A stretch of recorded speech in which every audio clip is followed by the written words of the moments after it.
8 March विश्वभरि अब म त विद्यार्थी कालदेखि नै यो 8 मार्चको चाहिँ यो प्रोग्रामहरू गर्ने है। यो 1968 मा चाहिँ मस्कोमा पढ्न गयो, त्यसपछि त्यहाँ चाहिँ एकदम 8 मार्च भन्ने बित्तिकै एकदम अब भनौँ न त्यतिखेर चाहिँ वुमेन्स वर्किङ डे भन्ने थियो। यसको बारेमा पनि अलि कुनै बेला छलफल गरौँला। तर आज मलाई धेरै खुसी लागेको छ कि हामी 80औं श्रृङ्खला चाहिँ हाम्रो यो कोभिड बेलामा सुरु गरेको र त्यो बेलामा अब यो 81औं श्रृङ्खलामा आज मलाई चाहिँ यो वुमेन लिडरसिप ने चाहिँ वुमेनहरू आज 3टा वुमेन हुनु चाहिँ यहाँ।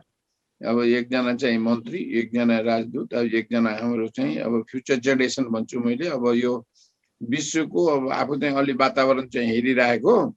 रोजिनाजीले के पढ्दै हुनुहुन्छ ब्याङ्ककमा? हजुर नमस्कार सर, म चाहिँ ब्याङ्ककमा अहिले एमबीए गर्दैछु। एमबीए हो कि? अब त्यसैले अब यो सबैजना चाहिँ 3जना र सबैजना चाहिँ यङ लिडरसिप हुन्छ। त्यसैले मलाई लाग्छ यो हामीले एनडीआरआई यिनीहरूसँग बसेर यो बारेमा अलिकति हाम्रो नवराजजीले हाम्रो यो टिमको बारेमा भन्नुहुन्छ। तर योभन्दा अगाडि पनि हामीले अब संसारभरि छरिरहेको नेपालीहरूसँग पनि यो कहिले मैले विज्ञान दिवसमा कुरो गर्छु। गत यो असौज 1 गते हामी यसपालि गरेका थियौँ र हाम्रो यो इजरायलबाट मायाजी यो जोड्नु भएको थियो र मलाई यो डिप्लोमेटिक, पोलिटिक्स, सोसल अरू क्षेत्रमा पनि खास गरी वुमेन एन्टरप्रेन्योरसिपमा पनि यो महिलाको सहभागिता दिन प्रतिदिन बढेको छ। फर द्याट चाहिँ हामी तपाईँहरूको यो यङ जेनेरेसनहरूको चाहिँ मलाई लाग्छ धेरै योगदान छ। नेपालको संविधानले भनौँ न हाम्रो यो समावेशिताको कुरोहरू उठाएको छ, महिला अधिकारको कुरो उठाएको छ र यो सबैको बावजुद पनि समाजलाई समावेशी र अलिकता संस्कृत कल्चर सोसाइटी भन्छौँ आजभोलि के। यो धनी हुनु र सुसंस्कृत हुनु दुईटा अलग शब्द रहेछ कि। यो समृद्धिको मापन चाहिँ हामी कहाँ अहिले बढी चाहिँ भौतिक चिजहरूबाट भयो होइन, ठुलो गाडी चढ्ने कि कस्तो उयो गरेर हो कि। तर अलिकता यो सुसंस्कृत समाजको संस्कृतिहरूको विकासहरू गर्ने बारेमा चाहिँ हामी त्यति अहिले विकसित नभइसकेको जस्तो पनि कहिले कहिले लाग्छ। र खास गरेर मैले यो महिलाहरूको बारेमा 1-2वटा चिज चाहिँ अस्ति चाहिँ हामीले हाम्रो पार्टीको प्रवक्ता नारायण काजीलाई पनि घुमाएर सुनाइदिएका थियौँ कि जहाँ महिलाको सम्मान हुँदैन त्यहाँ संस्कृति या समाजको उत्थान र विकास हुँदैन। त्यसैले सर्वप्रथम आजको दिनमा सबै महिलाहरूप्रति सम्मान गर्थ्यो र हाम्रो 3जना जुन आउनुभएको छ सबैजनाको चाहिँ अहिले म शुभकामना दिन चाहन्छु। तपाईँहरू जुन जुन क्षेत्रमा हुनुहुन्छ, अब हाम्रो कल्पनाजी पोलिटिक्समा हुनुहुन्छ, त्यसैले त्यो क्षेत्रमा प्रगतिको शुभकामना गर्न चाहन्छु। हाम्रो शर्मिला अब डिप्लोमेटिक क्षेत्रमा अहिले प्रवेश गर्नुभएको छ। म चाहिँ अलिकता डिप्लोमेसीको पनि खास गरी साइन्स डिप्लोमेसी अबको युग विज्ञान प्रविधि र नवप्रवर्धनको युग हो। त्यसमा चाहिँ अलिकता अझै पनि डिप्लोमेसी इन साइन्स कसरी गर्ने र हाम्रो रोजिनाजी अब सँगसँगै अहिले एमबीए पढ्दै हुनुहुन्छ। आजभोलि के भन्छु भने मान्छेलाई चाहिँ यो बेस्ट म्यानेजरको पनि एउटा ठुलो आवश्यकता छ। हाम्रो नेताजीहरूको कहिले समयको व्यवस्थापन हुँदैन, कहिले पैसाको व्यवस्थापन हुँदैन र म पर्सनल लाइफमा पनि यो नेपालको इन्डस्ट्रिजसँग लामो समयसँग यो industrial relation, industrial conflict, labour management रिलेसन्समा अलिकता काम गर्ने मौका पाएको थियो र त्यसले गर्दा I do understand the value of the managerial science के। त्यो म्यानेजरियल साइन्स चाहिँ अहिले नेपालमा अब हामी जतिसुकै म्यानेजमेन्ट एसोसिएसन नेपाल खोल्यौँ, नेपालको म्यानेजरहरू भने पनि अहिले पनि we are hiring manager from the outside in the country for big enterprises. यति भनेर पुनः आजको जुन हाम्रो छ यो चेन्जिङ इकोनोमिक सिनारियो त नामाकरण भन्छ लिडरसिप, तर यो सोसियो इकोनोमिक सिनारियो चेन्ज हुँदैछ जस्तो मलाई लाग्छ क्या। यसैले चेन्जिङ सोसियो इकोनोमिक सिनारियोमा तपाईँहरूको भूमिकाको बारेमा तपाईँहरूको गहन इन्साइट्सहरू, तपाईँहरूको फ्युचर भिजनहरू र तपाईँहरूलाई गरिरहेको काम समस्यामा अब एनडीआरआई यो एउटा नेपालको थिङ्क ट्याङ्कमा विकसित हुँदैछ। हामी रिसोर्स हिमालय त्यो पनि इन्भाइरोन्मेन्ट अरू सेक्टरको थिङ्क ट्याङ्क छ। तपाईँहरूसँग हामी कसरी कोलाबोरेट र कोअपरेट कमिङ डेजमा गर्न सक्छौँ भने पनि हाम्रो एउटा इच्छा पनि हो। किनभने तपाईँहरू जो आफ्नो ठाउँमा हुनुहुन्छ उहाँहरूले हामीले हुन्छ नि पर्दाको पछाडिबाट भन्छ हाम्रो यो जुन थिङ्क ट्याङ्क छ त्योबाट कसरी सहयोग र सहकार्य गर्न सकिन्छ त्यतातिर पनि हामी तपाईहरुको साथमा रहन्छौँ। यति भनेर पुनः सबैजनालाई स्वागत र अभिवादन गर्दै म नवराज सरलाई कार्यक्रम अगाडि बढाउन अनुरोध गर्दछु। धन्यवाद। Navraj sir, over to you. Ganesh सरलाई धेरै धेरै धन्यवाद छ र यहाँहरु सबैलाई हार्दिक स्वागत र आजको यो हाम्रो कार्यक्रमलाई हामी यो अर्ध औपचारिक अर्थात् अलिकति औपचारिक अलिकति अनौपचारिक पनि गर्छौं र त्यो कारणले गर्दा अलिकति यसलाई अलिक फरक ढंगले हामीले अगाडि बढाउने विचार गरिरहेका छौं। फेरि सामान्य अरूतिर हुने यस्तो कार्यक्रम मात्रै भयो भने पनि यसले धेरै शोभा नदेला, त्यो कारणले गर्दा अलिकति फरक ढंगले हामीले अगाडि बढाउने विचार गरेका छौं र म आदरणीय गणेश सर हजुरलाई आजको कार्यक्रमको अध्यक्षता गरिदिनु हुन म हार्दिक अनुरोध गर्छु। एकैछिन हजुरको त्यहाँ स्टिल राखिदिनु होला र रोजिनाजी तपाईले यहाँ मैले नाम उच्चारण गर्दाखेरि तपाईले यो स्पटलाइट यो जुन हाम्रो स्पटलाइट गर्ने उहाँलाई चाहिँ नि भिडियो स्पटलाइट गर्ने गर्नु होला। रोजिनाजी एक्चुअली गणेश सरको भिडियो स्पटलाइट गर्नुस् र त्यो भएपछि हामीलाई यो तपाईले यो प्रविधि राम्रोसँग सञ्चालन हो। हस् गणेश सर, अब मैले हजुरलाई आजको आदरणीय हाम्रो गणेश शाह पूर्व मन्त्री वातावरण विज्ञान तथा प्रविधि र हाम्रो चाहिँ हामीले ठुलो चाहिँ नि यो अभिभावकत्व प्राप्त गरेका छौं यो हाम्रो समूहमा र हाम्रो चाहिँ योगेश्वर भगवान श्रीकृष्ण भनिन्छ हाम्रो चाहिँ नि शास्त्रमा, जसले चाहिँ अर्जुन धेरैवटा अर्जुनलाई चाहिँ आफ्नो यो राष्ट्र निर्माणको काम गर्नको लागि अगाडि बढाउनु भएको छ। म आदरणीय गणेश शाह सरलाई आजको कार्यक्रमलाई अध्यक्षता गरिदिनु हार्दिक अनुरोध गर्छु। ल धन्यवाद। ल सुरु गरौँ नवराज सर। हस्, अब रोजिनाजी अब हाम्रो माननीय ज्यूलाई स्पटलाइट गर्नुस्। म माननीय ज्यूलाई आजको हाम्रो अतिथि वक्ता हुनुहुन्छ उहाँलाई स्पटलाइट यो गणेश सरको रिप्लेस गरेर माननीय कल्पना धमलाज्यूलाई तपाईले राख्नु होला। माननीय कल्पना धमलाज्यू पूर्व मन्त्री विज्ञान तथा प्रविधि मन्त्रालय, यहाँलाई हार्दिक स्वागत छ र आजको हाम्रो अतिथि वक्ता हुनुहुन्छ, हजुरलाई हार्दिक स्वागत। र अब मैले हाम्रो लाइभ फेसबुकमा लाइभ भइरहेको छ यो कार्यक्रम, त्यो भएको हुनाले एकचोटि यहाँलाई रोजिनाजी हाम्रो फेसबुकमा तपाईको कहाँनिर कसरी लाइभ भइरहेछ एकचोटि बताइदिनुहुन्छ रोजिनाजी? हेलो, यहाँ उपस्थित हुनुभएको सबैजनालाई मेरो नमस्कार। हाम्रो चाहिँ अहिले यो प्रोग्राम एनटीआरआई को फेसबुक पेजमा लाइभ भइराखेको छ। त्यो लिङ्क चाहिँ म यहाँ च्याटमा पनि राखिदिन्छु। पोसिबल हुन्छ नि हजुरहरूले पनि आफ्नो फेसबुकमा त्यो लिङ्कबाट चाहिँ सेयर गरिदिनु होला। यहाँहरूले एनडीआरआई नेपाल हाम्रो जुन फेसबुक पेज छ एनडीआरआई नेपाल र त्यसबाट यो लाइभ प्रसारण भइरहेको हुनाले यहाँहरूले कृपया आफ्नो वालमा पनि यसलाई सेयर गरिदिनु होला। त्यसो भएपछि संसारभरि रहेका हाम्रा शुभचिन्तक र आज यो कार्यक्रम हेर्नको लागि उत्सुक हाम्रा दर्शक श्रोताहरूलाई त्यो सन्देश पुग्नेछ। यहाँहरूले कृपया यो एनडीआरआई नेपालको फेसबुक पेजबाट जुन लाइभ प्रत्यक्ष प्रसारण भइरहेको छ यसलाई आफ्नो वालमा सेयर गरिदिनु होला। अब त्यस पछाडि रोजिनाजी हाम्रो महामहिम ज्यूको हाइलाइट गर्नुस्। म उहाँको परिचय गराउँछु हाम्रो दर्शकहरूलाई, हाम्रा श्रोताहरूलाई। उहाँलाई हाइलाइट। हस्, यहाँ हार्दिक स्वागत छ। महामहिम शर्मिला पराजुलीजी हुनुहुन्छ हाम्रो ओमानको लागि नेपालको राजदूत। यहाँलाई चाहिँ नै हार्दिक स्वागत छ आजको कार्यक्रममा। हजुरलाई पनि हामीले आजको अतिथि वक्ताको रूपमा निमन्त्रणा गरेका छौँ। धन्यवाद। अब यसपछि रोजिनाजी हाम्रो रोजिना, अब हाम्रो नेपाली परम्परामा एउटा मितको भन्ने चाहिँ नि नाम मिल्यो भने अथवा हाम्रो एउटा मितको संस्कार थियो पहिला र यो नामले चाहिँ नि मित हुनुभएको छ। आजको हाम्रो यो मितिनी, मित भन्दा पनि मितिनी, सायद अब यो शब्द कुन चाहिँ उपयुक्त होला त्यो हामी पछि त्यसको निर्कल गरौँला। हाम्रो रोजिना श्रेष्ठजी हुनुहुन्छ, उहाँलाई हाइलाइट गरिदिनुहोस्।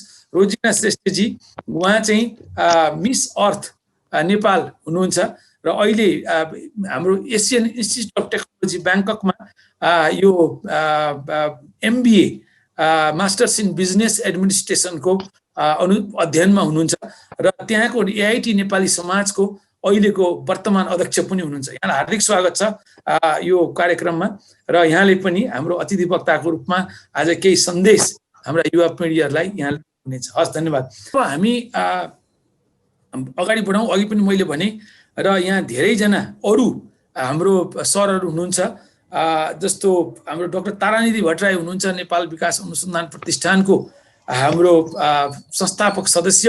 यस्तै हाम्रो प्रोफेसर डाक्टर दिनेश भुजू हुनुहुन्छ, उहाँको नाम यहाँहरू सबैलाई मेरो विचारमा परिचित होला। हाम्रो आदरणीय नीलकमल चापागाई सर हुनुहुन्छ, उहाँ चाहिँ अहमदाबाद विश्वविद्यालयमा उहाँले चाहिँ नि अध्यापन गराउनुहुन्छ।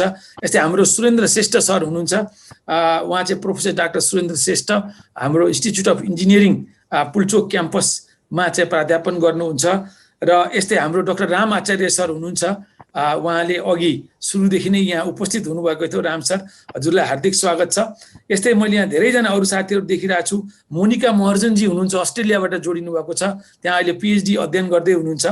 र यस्तै अब यहाँ अन्य हाम्रो चाहिँ नियमित कार्यक्रममा आउने साथीहरू जो हामीले यो कार्यक्रम हामीले 1 वर्ष अगाडिदेखि यो कोभिडको लकडाउन सुरु भइसकेपछि एउटा थिङ्क ट्याङ्कको हिसाबले हामी के सहयोग गर्न सक्छौँ।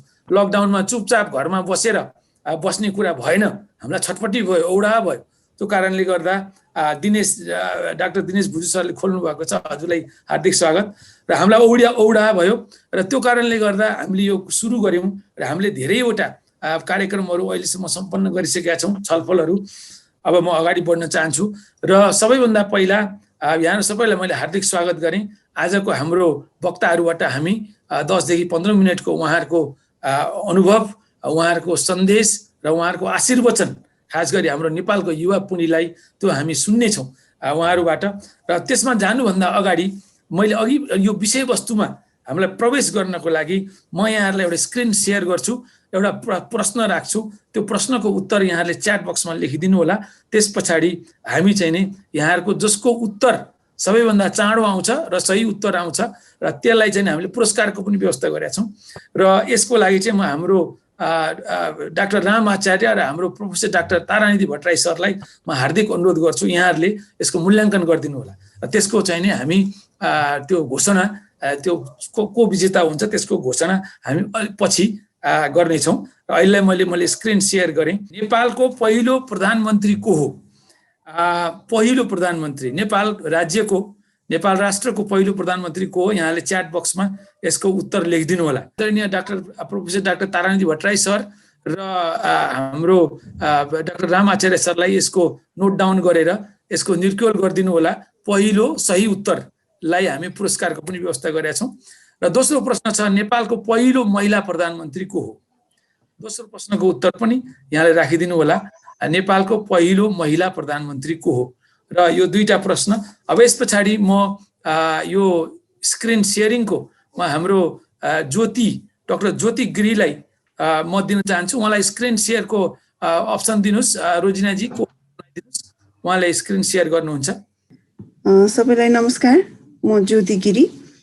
अस्ति हाम्रो 75 एनिभर्सरीको यो विक सेलिब्रेसन हाम्रो गर्ने थियो।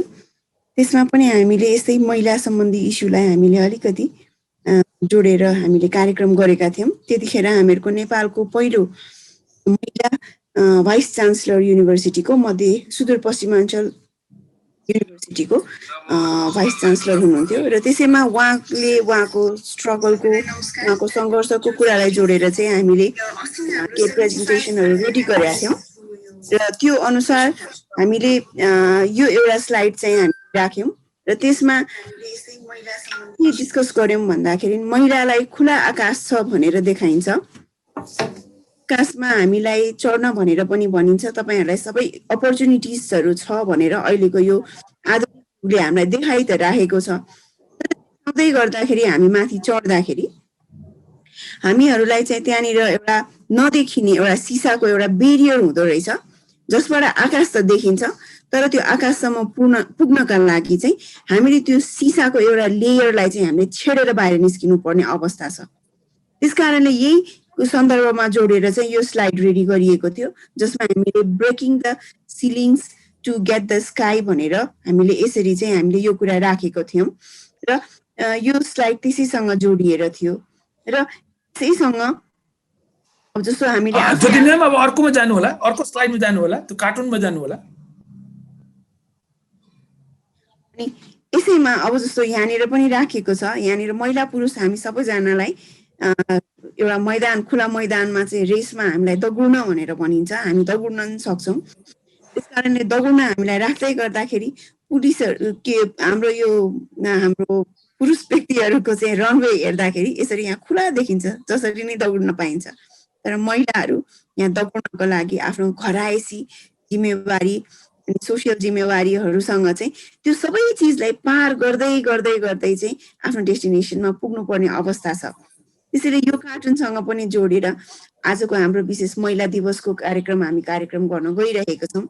त्यसैले यो कार्टुन चाहिँ आजको समयसँग चाहिँ जोडेर राख्दाखेरि यो हामीहरूको जुन स्पिडको हामी जुन रनमा हामीहरू आफ्नो ट्र्याकमा जुन दगुर्दाखेरिको हाम्रो बेरियर्सहरू के छ र त्यसका साथसाथै हामी चाहिँ आफूलाई दक्ष पुरुष सरह नै दक्ष भनेर हामीले आफूलाई प्रुफ गर्नका लागि हामी यो सबै चिजहरू चाहिँ क्रस गर्दै अगाडि बढिरहेको अवस्था छ।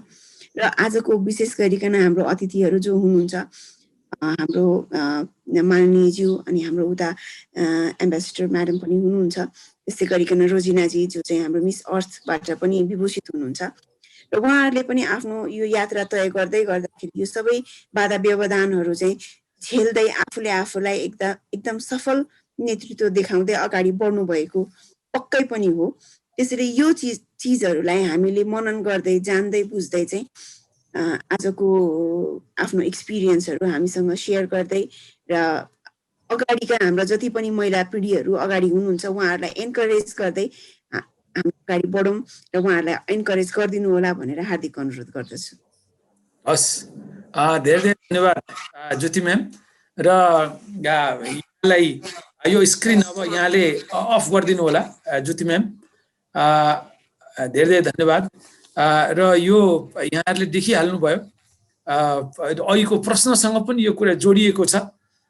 र हामी सिलिङ त्यहाँ चाहिँ कसले रोकेको छ र त्यहाँ पुग्नको लागि, त्यो उच्च पदमा पुग्नको लागि, नेतृत्वको पदमा पुग्नको लागि केले रोकेको छ भनेर भन्न त भनिन्छ, तर त्यो रोक्ने, त्यसलाई बाधा अडचन सिर्जना गर्ने र अरू पनि धेरै कुराहरू छन्। त्यो कारणले गर्दा त्यो बाधा अडचनलाई कसरी हामी तोडेर अगाडि बढ्न सक्छौँ भन्ने बारेमा यो महत्त्वपूर्ण कुरा छ। तर हाम्रो नेपालमा यहाँले हेर्नुभयो भने अहिले एउटा रमाइलो कुरा चाहिँ नै के छ भने अहिले यो कुनै एकजना कविले लेखेका थिए, अहिले आज नै यहाँले यति बेला नै यो दूरदराजमा र अथवा हाम्रो खास गरी ठुलो सहरभन्दा बाहिर सानोतिनो गाउँघरमा सहरहरूमा यहाँले चाहिँ नि कोही हाम्रो किशोरी अथवा कोही युवती तपाईँको एक्लै हिँडिरहनु भएको छ भने उहाँलाई तपाईँले सोध्नुभयो तपाईँ कहाँ जान लाग्नु भएको भनेर उहाँले सोध्नुभयो भने उहाँको केही न केही उद्देश्य हुन्छ, या त बजार जान लागेको, या त सहकारीको यो जुन मासिक अथवा दैनिक हाम्रो त्यो शुल्क उठाउन जान लागेको, अथवा म कुनै कामले जान लागेको भनेर त्यो उत्तर आउँछ। तर यहाँनिर यदि त्यही कुरा तपाईँले हाम्रो किशोरहरूलाई अथवा कोही पुरुष पात्रलाई, युवालाई तपाईँले सोध्नुभयो भने त्यस्तो उत्तर नआउन सक्छ। म त्यतिकै जान लाग्यो, अथवा म चाहिँ नि यो चिया पिउन जान लागेको, अथवा तपाईँको चाहिँ नि कतै साथीहरूसँग घुम्न जान लागेको भन्ने उत्तर आउन सक्छ भनेर एकजना कविले तपाईँको भन्नुभयो। त्यसले नै यो फरक कति छ, हाम्रो समाजले, हाम्रो एउटा संस्कारले दिएको कुरामा फरक कति छ भन्ने कुरा चाहिँ यो कुरा देखिन्छ। र नारीको त्याग र महिलाको तपाईँको जिम्मेवारी, त्याग र यसमा चाहिँ नि हाम्रो राष्ट्र निर्माणमा तपाईँको चाहिँ योगदान यो अहिलेको कालखण्डमा लगायत यो पहिला पनि थियो, अहिले पनि छ र भविष्यमा पनि रहनेछ। यही कुरामा हामी केन्द्रित भएर हाम्रो धेरै कुराहरू राम्रा पनि भएका छन्। जस्तो हाम्रा छिमेकी मुलुकहरूको तुलनामा, भारतको तुलनामा, बङ्गलादेशको तुलनामा हाम्रो हेर्नुभयो भने अहिले हाम्रो चाहिँ नि कार चलाउने, सादा यातायातको बस चलाउने, तपाईको माइक्रो चलाउने हाम्रो महिलाहरू हुनुहुन्छ। यहाँले सडकमा हेर्नुभयो भने अधिकांश हाम्रो सडकमा व्यापार व्यवसाय गर्ने महिलाहरू हुनुहुन्छ। यहाँले चाहिँ नि कुनै होटलमा हेर्नुभयो, कुनै रेस्टुरेन्टमा जानुभयो भने त्यो होटलको त्यो फ्रन्ट सेक्सनमा चाहिँ महिलाहरू हुनुहुन्छ। अहिले ब्याङ्कमा हेर्नुभयो, तपाईँले हाम्रो कर्पोरेट सेक्टरमा हेर्नुभयो भने धेरै तपाईँको चाहिँ नि महिलाहरू हुनुहुन्छ र इभन नेपाल सरकारमा पनि धेरै महिलाहरू हुनुहुन्छ। त्यो कारणले गर्दा परिवर्तनहरू भइरहेका छन्, तर यसलाई अझै सङ्गठित गर्न, अझै यसलाई संस्थागत गर्न र अगाडि बढ्न के गर्नुपर्छ भन्ने बारेमा अब हामी वक्ता महोदयहरूका कुरा सुन्छौँ। र सबैभन्दा पहिला म हाम्रो आदरणीय रोजिना श्रेष्ठज्यूलाई म हार्दिक अनुरोध गर्छु। उहाँ एआइटी नेपाली समाजको अध्यक्ष पनि हुनुहुन्छ र यो यहाँको चाहिँ नि यो व्यक्तित्व र यहाँको नेतृत्व कौशल अहिलेसम्म यहाँले नै धेरै ठुलो प्रदर्शन गरिसक्नु भएको छ र पनि अब आगामी दिनमा यहाँको युवा पुस्तालाई सन्देश सहित आफ्नो विचार राखिदिनु हुन म हार्दिक अनुरोध गर्छु। रोजिनाजी। हजुर, धेरै धेरै धन्यवाद नवराज सर। मैले चाहिँ इङ्ग्लिसमा भन्न चाहेँ, केही फरक नपर्ला है? पर्दैन, that's wonderful, no problem, go ahead. Thank you very much for the beautiful introduction. Honorable Chair, former Minister for Environment, Science, Technology, Ganesh Shahaju. Honorable former Minister at Ministry of Science and Technology, Kalpana Damalaju. Her Excellency Ambassador to Nepal, to Sultanate of Oman, Ms. Sarmila Parajuliju, and respected President of Nepal Development Research Institute, Mr. Navraj Khatiwaraju, and distinguished ladies and gentlemen present here in the event. I mean, like, wow, what an honor and privilege it is to be starting this morning with a purposeful event on women leadership for rapid economic development of Nepal, and that too on this significant occasion of International Women's Day. I feel deeply honored to be present here among such esteemed and exemplary women to share my thoughts on this auspicious day, which serves as a reminder of how far we have come as a woman, and also a reminder of the mountains that are yet to be conquered by us. Firstly, I would like to extend my gratitude to everyone who took out their valuable time to be present this early morning. And every woman has her own story and creates her own impact, be it in larger scale or a smaller scale. However, I truly admire those women who chose to work selflessly and dedicate their lives for a greater good of their families, their societies, or their country. Those are the women who inspire me to reach to the stars. And one of the best examples of those women are definitely our mothers. Going down to the memory lane, I recall a pivotal moment of my life from my teenage days, which was a defining moment that made me the woman I am today.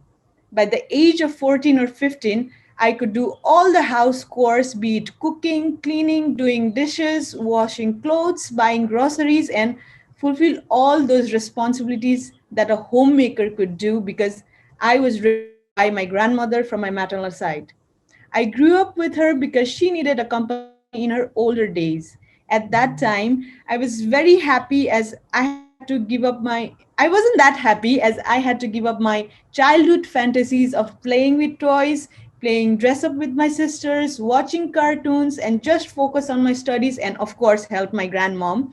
That too, while staying apart from my parents and sisters.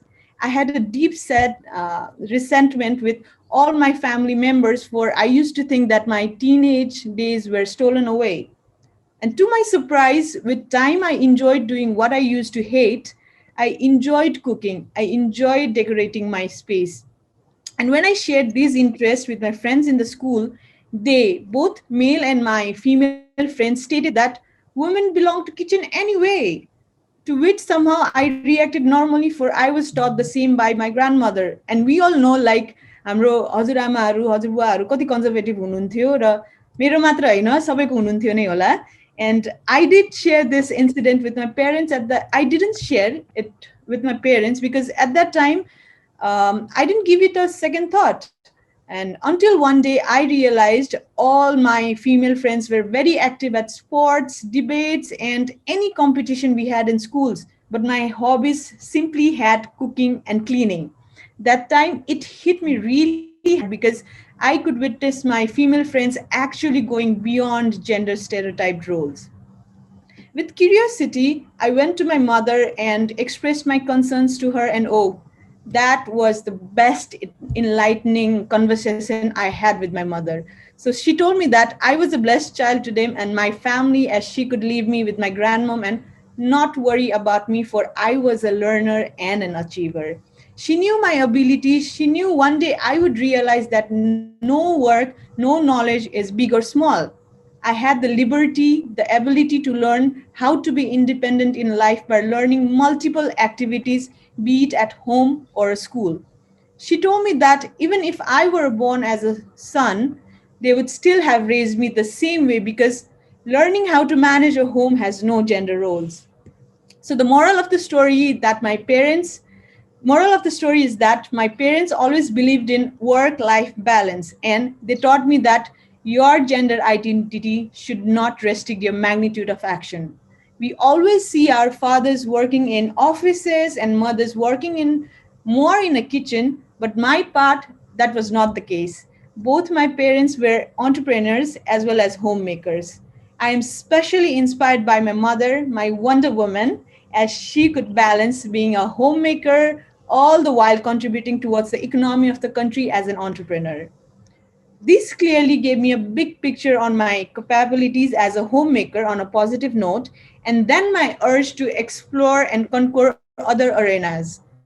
This is when I challenged myself to participate in Miss Nepal 2017.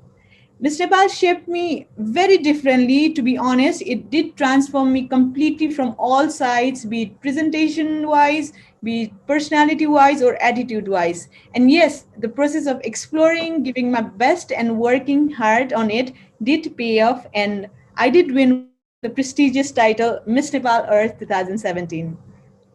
My title wasn't limited to having a golden crown on head and sitting down on a shiny throne. This title for me embodied the quote, "Girls with dreams are women with vision in future." The platform that came with the title amplified my voice to the masses and created a ripple effect. I was perceived as a role model and, let's say, a leader to many of my young followers to whom I could inspire and motivate every day.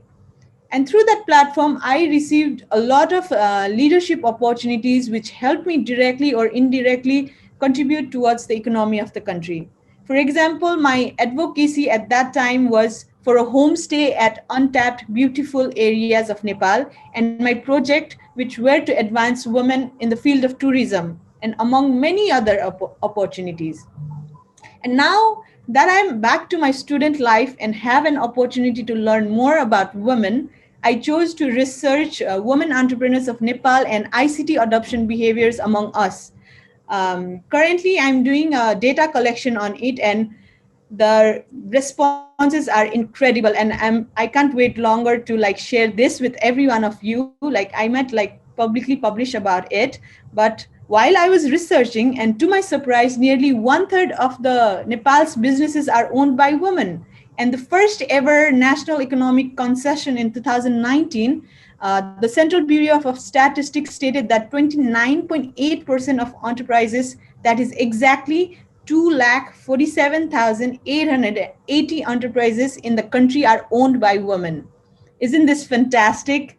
Like, and what I believe is that there are more women entrepreneurs added as of 2021, because I could see a lot of my female friends turning into entrepreneurs even in my own network. This just shows that women are not just high in population, but also in potential. On the macro level, women in leadership positions are crucial importance to the process of introducing innovations in the market, creating employment, including self-employment, and contributing to the overall wealth creation in the economy. Women's active participation in the economy not only helps reduce the poverty, but also it creates the empowerment and leads to gender equality. Um, I am a third female-born child. As far back as I can remember, I have always made my parents proud 99% of the times, be it through acing my studies with scholarships and other activities like winning one of the prestigious title of Miss Nepal. My mother was always looked down for having 3 daughters and no son. But if we as a family look back and see how much we have overcome such hurdles, my parents have been the proudest because their daughters have negated the saying women are replaceable and have become irreplaceables. And society that fails to harness the energy and creativity of its women at its huge advantage in this modern world. My mother, as a woman, backed up her daughters every step of the way, and we shall do the same for our daughters because behind every successful woman has a tribe of other women who have her back. Lastly, ending my words with Hillary Clinton's quote, which stated as, when women participate in the economy, everyone will have a waves of benefit because empowered women secures the economy of the country. Wishing you all a very happy International Women's Day, and thank you very much. Okay, wonderful. Thank you so much, Rojina ji, for your wonderful remarks, wonderful deliberation. Thank you so much. And you quoted a number that is 99%. Okay, so being an engineer, I love that number 99. I even love the number 100. Okay, so there is only a gap of 1% on the point you have made. So all of us here would like to wish you all the best. I'm sure that 1% is nothing because you have already achieved 99%. So we'd like to wish you all the best. And there is a saying in Sanskrit. It's called Sisyat Ichet Parajay. Okay, यो भनेको के हो भने तपाईले शिष्यलाई, तपाईले विद्यार्थीलाई कस्तो किसिमको ज्ञान दिने भने यो विद्यार्थीले यो मेरो शिष्यले एक दिन मलाई परास्त गर्नेछ भन्ने कुरा त्यसरी ज्ञान दिने भनेर संस्कृतमा शिष्यात इच्छेत पराजय भनेर यो श्लोक छ।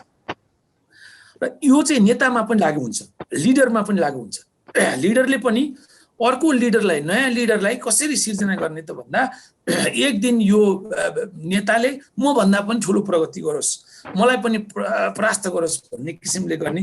So looking at your achievement, what I feel is तपाईको जति पनि तपाईको प्यारेन्ट्स, तपाईको टिचर, तपाईको गुरु, तपाईको mentor, I think they mean this श्लोक Sisyat Ichet Parajayam. I think you are on that line. So we would like to wish you all the best. Thank you so much, and happy, and prosperous Women's Day. We would like to offer to you, and please convey our regards to the all AIT colleagues there, AIT students, AIT faculties, and even to the embassy in Bangkok. So please convey our regards and our best wishes. Thank you so much. Thank you very much. यहाँलाई धेरै धेरै धन्यवाद। अब हामी एकैचोटि हामी Oman जाँदैनौँ, किनभने हामी नेपाल हुँदै ओमान जान्छौँ, थाइल्यान्डबाट पहिला नेपाल आउँछौँ अनि नेपालबाट मात्रै हामी ओमान जान्छौँ। त्यसकारण म अब हाम्रो माननीय मन्त्री, पूर्व मन्त्री कल्पना धमलाज्यूलाई आफ्ना केही शब्दहरू राखिदिनु हुनको लागि हार्दिक अनुरोध गर्छु। धन्यवाद नवराज सर। चेयरपर्सन गणेश, माननीय पूर्व मन्त्री गणेश शाहज्यू, त्यस्तै गरी ओमनका राजदूत शर्मिला पराजुलीज्यू, मिस चाहिँ अर्थ रेजिना श्रेष्ठज्यू लगायत सहभागी सबै आफ्नो पहिचान र ओहदा सहित उपस्थित सबै महानुभावहरुमा म हार्दिक अभिवादन नमस्कार गर्न चाहन्छु। खास गरी हामी 8 मार्चको पूर्व सन्ध्यामा छौं। सबैलाई म यो अन्तर्राष्ट्रिय श्रमिक महिला दिवस को शुभकामना व्यक्त गर्न चाहन्छु र एनडीआरआई नेपालले चाहिँ महिला यो श्रम र महिलाहरूको चाहिँ आर्थिक समृद्धि र अधिकारका निम्ति जुन बहस चलाउने यो अवसर दिनुभयो र मलाई सहभागी गराउनु भयो, यसको निम्ति म एनडीआरआई नेपाललाई पनि हार्दिक आभार व्यक्त गर्न चाहन्छु। खास गरी हामी नेपालकै सन्दर्भमा हेर्ने हो भने आज महिलाहरू आर्थिक हिसाबले आत्मनिर्भर छैनौं, जसका कारण हत्या, हिंसा, राजनीतिमा चाहिँ लिडरशिप विकास हुन नसक्नु यावत समस्या छन्। आर्थिक, राजनीतिक, सामाजिक सांस्कृतिक समस्याले हामी जकडिएको यथार्थता सबैलाई थाहा छ। हाम्रो चाहिँ रेजिनाजीले आफूलाई आफ्नो जीवन यथार्थता सहित यहाँ प्रेजेन्टेसन पनि गर्नुभयो। खासमा पहिलो त महिलाहरू आर्थिक हिसाबले राजनीतिक हिसाबले अगाडि बढ्नका लागि हाम्रो सांस्कृतिक संरचना जो चाहिँ धार्मिक सामन्ती पितृसत्तात्मक संरचना छ यो नै सबैभन्दा ठुलो बाधक छ। त्यसपछि त्यो सांस्कृतिक संरचना त्यो चाहिँ समाजबाट जकडिएको आर्थिक प्रणाली उत्तिकै बाधक छ। त्यो भन्दा पनि अझ महत्त्वपूर्ण बाधक चाहिँ फेरि चाहिँ राज्य संरचना हो। सबै कुराको सही या गलतको फैसला चाहिँ राजनीतिले गर्छ। राजनीति सही ट्र्याकमा हिँड्यो, सबैलाई समावेशी ढङ्गले चाहिँ समान अधिकार उपलब्ध गराउन सक्छ, राज्यले मेरो न्याय गर्छ भन्ने चाहिँ एउटा नागरिकलाई चाहिँ प्रतिबद्ध अथवा ऊ कन्फिडेन्स भयो भने चाहिँ उसको सबै क्षेत्रको प्रगति अगाडि बढ्ने हो, हामी त्यो देख्छौँ। त्यसकारण राजनीति आँखाले, पोलिटिकल साइन्सको आँखाले हेर्दाखेरि समस्या सामाजिक सांस्कृतिक आर्थिक समस्याको समाधान भनेको चाहिँ राजनीतिक समस्या राजनीतिक चाहिँ विचारले राजनीतिको नीति र योजनाले त्यसको समाधान गर्ने हो र नागरिकलाई स्वतन्त्र स्वाधीन र समृद्ध बनाउने हो भन्ने नै हामी बुझ्दछौँ र त्यही बाटोको निम्ति त्यही यात्राको निम्ति हामी अगाडि बढिराखेका हुन्छौँ। सन्दर्भ हामी 8 मार्चमा छौँ।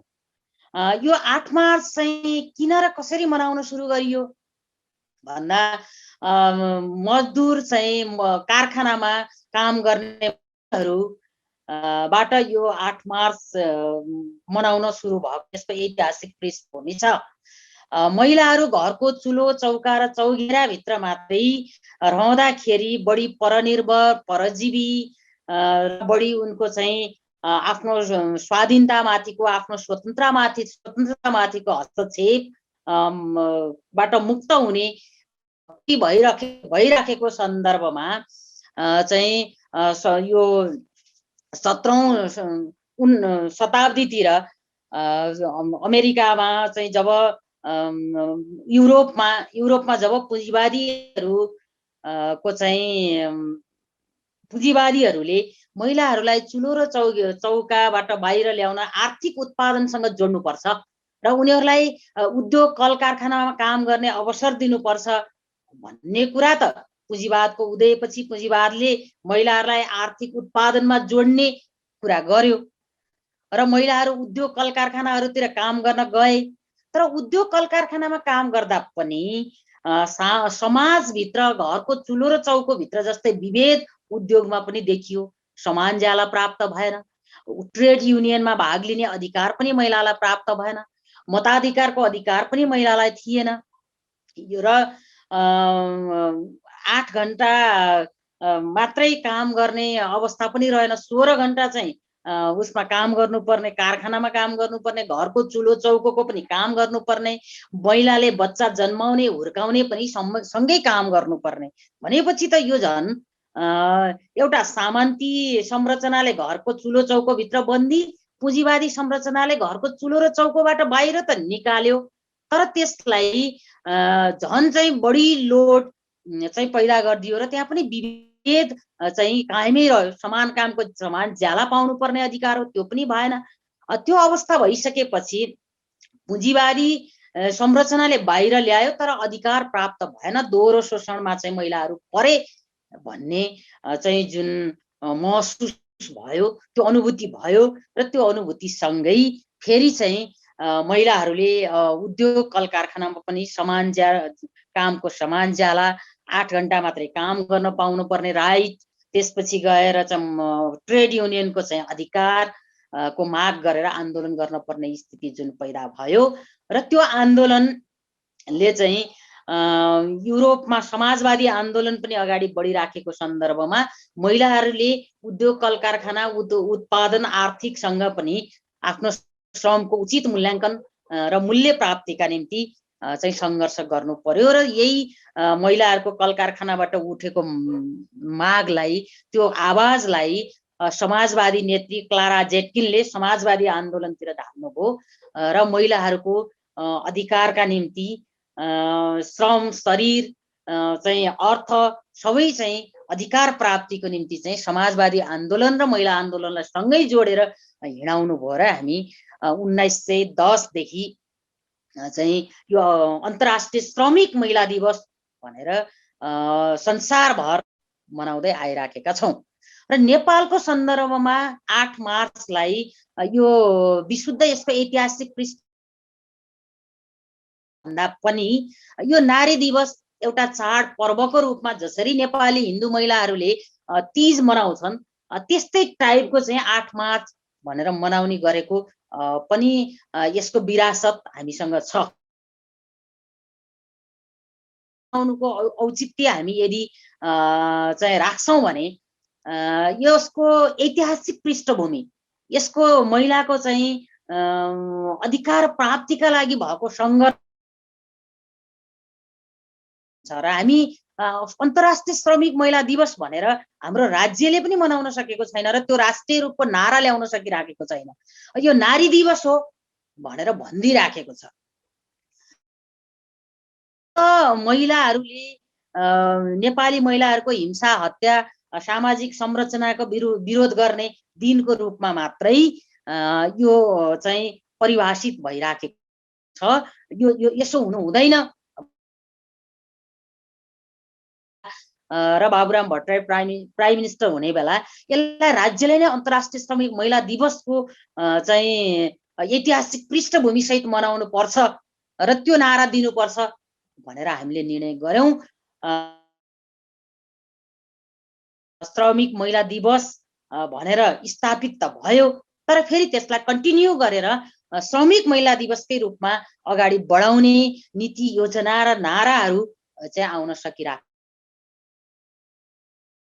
राष्ट्रिय श्रमिक महिला दिवसलाई नेपाली मनाइराख्दाखेरि नेपाली महिलाहरू आर्थिक हिसाबले आत्मनिर्भर हुने र आर्थिक हिसाबले आत्मनिर्भर भइसकेपछि ऊ राजनीतिक हिसाबले स्वतन्त्र पनि हुन सक्छ र राजनीतिक हिसाबले स्वतन्त्रता प्राप्त गर्न सकिसकेपछि समाजमा रहेका विभिन्न खालका सामाजिक उत्पीडनहरूलाई, सांस्कृतिक उत्पीडनहरूलाई अन्त गर्ने नीति योजना निर्माण गर्न सक्छ र उसले चाहिँ स्वतन्त्र र समानताको ढङ्गले पुरुषसँगै अगाडि बढ्न सक्छ भन्ने ठम्याई म राख्दछु। त्यसकारण आर्थिक हिसाबले आत्मनिर्भर हुने र आफ्नो शरीरको निर्णय आफै गर्न सक्ने, राजनीतिक हिसाबले स्वतन्त्र भएर सहभागिताको मात्रै कुरा होइन। अहिले नेपाली राजनीतिमा सहभागिताको कुरा छ। सहभागिताको कुरालाई हेर्दाखेरि हामीले स्थानीय तहमा 40% प्रतिनिधित्व प्राप्त गरिसकेका छौँ, हासिल गरिसकेका छौँ। अहिले 40% प्रतिनिधित्वले स्थानीय तहमा काम गरिराख्नु भएको छ। 33% चाहिँ केन्द्रीय संरचनामा नै हाम्रो प्रतिनिधित्व छ। अब नेपालमा महिलाहरूको चाहिँ अगाडि बढ्नका लागि प्रतिनिधित्वमा मात्रै सीमित रहँदैन। अब अर्थपूर्ण चाहिँ प्रतिनिधित्वको कुरा हो। अर्थपूर्ण प्रतिनिधित्व भनेको नीति निर्माण गर्ने ठाउँमा नै महिला हुन जरुरी छ। अहिले हामी धेरै महिलाहरू सेरेमोनियल पदमा छौँ। स्थानीय तहमै हेर्दा पनि प्रमुख मेयर, गाउँपालिकाको नगरपालिकाको मेयर, गाउँपालिकाका अध्यक्षहरू कम छौँ। उपाध्यक्षहरूमा ठुलो उपस्थिति छ। वडा अध्यक्षहरूमा कम छौँ। सदस्यहरूमा ठुलो उपस्थिति छ। त्यसकारण अब हामीलाई चाहिएको अर्थपूर्ण सहभागिता हो। अर्थपूर्ण सहभागिताको बहस गर्दा हामीले चाहिँ अब यो अन्तर्राष्ट्रिय श्रमिक महिला दिवस र अन्तर्राष्ट्रिय श्रमिक महिला दिवसको चाहिँ पृष्ठभूमि आर्थिक हिसाबले आत्मनिर्भरताको कुरालाई हामीले अगाडि लैजानु पर्ने हुन्छ। त्यसको लागि अब हामीले गर्ने भनेको यो जुन हाम्रो संरचना अघि असाध्यै राम्रो स्लाइड देखाउनु भयो हाम्रो ज्योति गिरिज्यूले, म उहाँलाई हार्दिक सम्मान व्यक्त गर्न चाहन्छु। हामीसँग साँच्चै खुला मैदान छ, समानताको नारा पनि हामीले उठाइराखेका छौँ। यो चाहिँ सङ्घर्षबाट प्राप्त भएको स्थापित भएको मुद्दा हो। तर अब त्यसलाई कार्यान्वयनको तहमा लैजानका लागि मैले अघि भने जस्तै अर्थपूर्ण सहभागिताका निम्ति रहेको रोकावटहरू चाहिँ हो। अब नेपाली महिलाहरूको चाहिँ घरायसी श्रमको मूल्याङ्कन गर्ने र यो जिडिपीमा जोड्ने हो भने चाहिँ अघि उहाँले देखाउनु भएको त्यो रनवेमा रहेको हाम्रो घरायसी महिला हुनुका नाताले हामीलाई सामाजिक संरचनाले थोपरिएको जिम्मेवारीलाई हामीले चाहिँ समाधान गर्न सक्छौँ। र अर्को चाहिँ अब नीति निर्माणको तहमा अर्थपूर्ण सहभागिताको निम्ति चाहिँ हाम्रो महिलाहरूले पनि केही विषयमा समीक्षा गर्न जरुरी छ। आज भर्खरै हामीलाई प्रश्न उठेको छ, हामीले यो देशमा राष्ट्रपति महिला हुनुहुन्छ भनेर ठुलो गर्व गर्यौं। संविधानको संरक्षक चाहिँ राष्ट्रपति हो र आज संविधानमाथि आक्रमण भइराख्दा एकपटक पनि परामर्श नगरिकन चाहिँ राष्ट्रपतिज्यूले निर्णय गर्नुभयो। किन यो प्रश्न किन उठ्यो भने महिला हुनुको नाताले महिला सबैभन्दा बढी जिम्मेवार हुन्छ र महिलाले यो संविधानको रक्षाका निम्ति मैले एकपटक परामर्श लिन पर्यो भन्ने आँट भन्दा पनि आफूले विश्वास गरेको मान्छेको चाहिँ आफूले विश्वास गरेका मान्छेको आदेश पालना गर्ने जस्तो र त्यति तल चाहिँ रहेको अवस्था रह्यो। र नेपाली महिलाहरूमाथि यो प्रश्न महिलाहरू वैचारिक हिसाबले कति स्ट्रङ छन् त, पुरुष नेताहरूसँगै बढी जोडिने, पुरुषहरूको चाहिँ आज्ञाकारी हुने, जसरी समाजको परिवारको आज्ञाकारी हुन्छन् महिलाहरू, त्यस्तै गरी राजनीतिमा पनि कतै पुरुष नेताहरूको आज्ञाकारी बनेका त छैनन्, बन्ने त होइन, निर्णय भन्ने प्रश्न हामीमाथि छ र त्यो साबित हामीले राजपथ गर्ने हाम्रो तीव्र चाहना थियो र आज जवाफ दिन गर्ने पुरुष नेताहरूलाई जवाफ कठिनाई भइराखेको छ र अबको आउँदो पुस्ताले महिला लिडरसिपहरूले चाहिँ यथार्थमा रहेर, सत्यतामा रहेर, विज्ञान चाहिँ आफ्नो निर्णय गर्ने, योका निम्ति, देशको निम्ति, यो महिलाहरूको चाहिँ अर्थपूर्ण प्रतिनिधित्वको निम्ति निर्णय गर्ने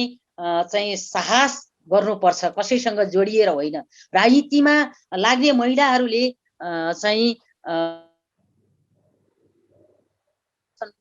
र प्रतिनिधित्व हासिल गरेका छन्, तर लिडरसिप तहमा आइसकेपछि चाहिँ आफूले चाहिँ आँट गरेर आफ्नो मत राख्दा चाहिँ यथार्थ होइन भन्ने चाहिँ डर कता कता पालेको कारण चाहिँ अलि अर्थपूर्ण ढङ्गले चाहिँ स्पष्ट बोल्ने, स्पष्ट ढङ्गले चाहिँ राजनीतिमा देखिएका समस्याहरू उठाउन नसकेको, कता कता कमजोरी भएको, नसकेको भन्दा पनि केही इस्युहरूमा कमजोरी भएको अनुभूति मलाई पनि भएको छ। म त नेपाली राजनीतिमा आफूलाई चाहिँ स्पष्ट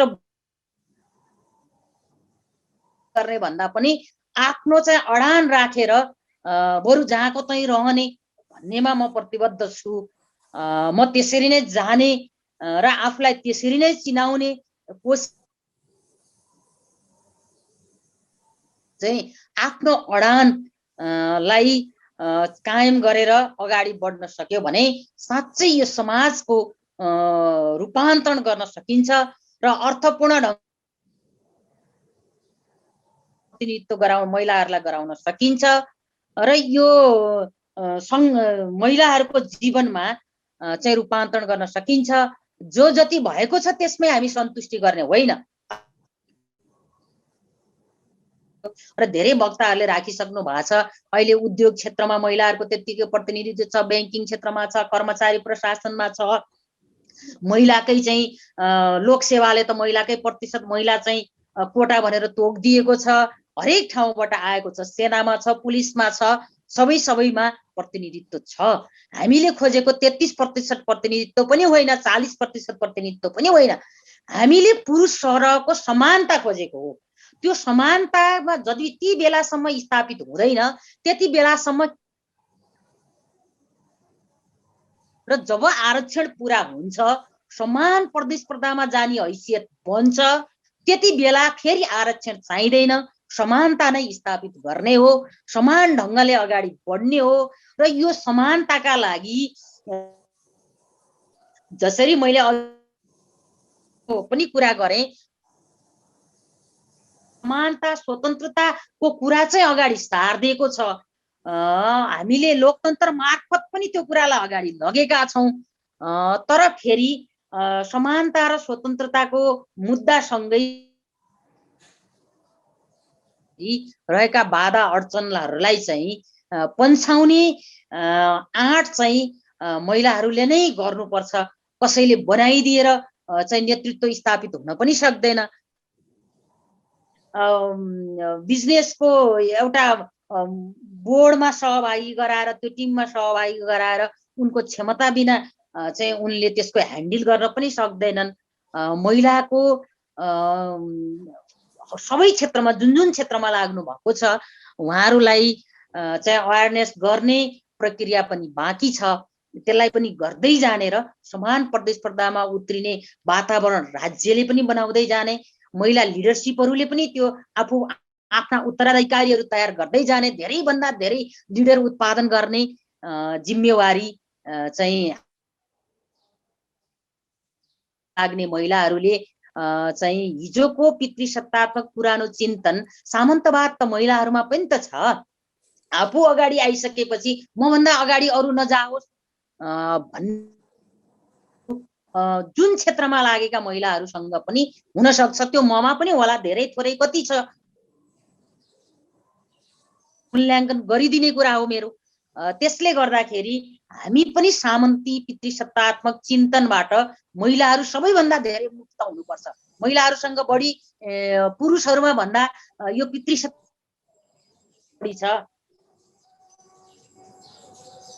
स्वतन्त्रता भन्दा चाहिँ हजुरआमाले कम स्वतन्त्रता दिनुहुन्छ, आमाले भन्दा बुवाले बढी स्वतन्त्रता दिनुहुन्छ। समाजको संरचनामै पनि यो छ भनेपछि हामीले पुरुषलाई गाली गरेर हामीलाई साथ दिने पुरुषहरू को चाहिँ विचारसँग चाहिँ हामी हातेमालो गर्दै हामी पनि पितृसत्तात्मक चिन्तनबाट मुक्त हुँदै यो समाजलाई रूपान्तरण नै हाम्रो अगाडि बढ्ने चाहिँ मुख्य चाहिँ ढोका हो। हामी चाहिँ हाम्रो चिन्तन पुरानो चिन्तनबाट हामी मुक्त भयौँ भने अनि हामी अरू बाटो तय गर्न सक्छौँ।